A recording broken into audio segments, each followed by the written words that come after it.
នាងភ្ញាក់ផ្អើលនាងមិនរំពឹងទេគាត់ពិតជាខ្លាំងមែនទែនថ្ងៃដំបូងមិត្តរួមការងារព្រមានគាត់ឲ្យប្រយ័ត្ននារីម្នាក់នោះនាងគឺគ្រោះថ្នាក់កុំទៅជិតនាងបើមិនដូច្នោះនឹងមានបញ្ហាធំ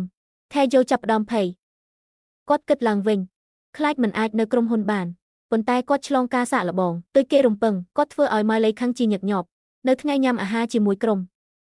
នាងសួរគាត់អំពីការងារគាត់ឆ្លើយត្រង់គាត់មិនទាន់មានបទពិសោធន៍ត្រូវរៀនបន្ថែមពីអ្នកចាស់គាត់និយាយអំពីបញ្ហាការងារដោយផ្ទាល់ធ្វើឲ្យមិត្តរួមការងារភ័យគេអាណិតគាត់ប៉ុន្តែគាត់មិនយល់គាត់និយាយបន្តដោយមិនដឹងថាខ្លួនខុសខ្ញុំគ្មានសិទ្ធិនិយាយគាត់មិនពេញចិត្តគាត់គិតថាគាត់ខុសហេតុផលបើមនីកុំទៅ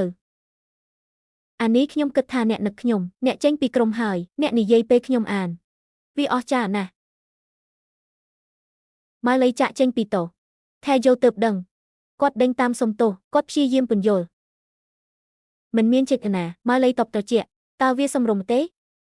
ស្ដីបន្ទោសជាសាធារណៈត្រឹមត្រូវទេថែយោនិយាយមិនចេញគាត់ដឹងកំហុសខ្លួនមិនប្រយ័ត្នវាមិនដំណើរការចង់ញ៉ាំអ្វី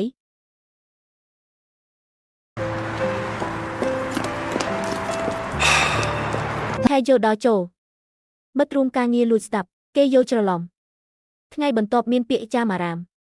អ្នកចាត់ការផកសួរគាត់ជាមិត្តប្រុសសម្ងាត់ទេថែយោបដិសេធប៉ុន្តែគេមិនជឿពាក្យចាមអារាមកើតឡើងដោយសារសម្លៀកបំពាក់ដូចគ្នាគេគិតថាមានទំនាក់ទំនងដំបូងគេគិតល្អប៉ុន្តែបន្ទាប់មកបដូរគំនិតពាក្យចាមអារាមពេញការិយាល័យថែយោសុំជំនួយពីម៉ាឡេ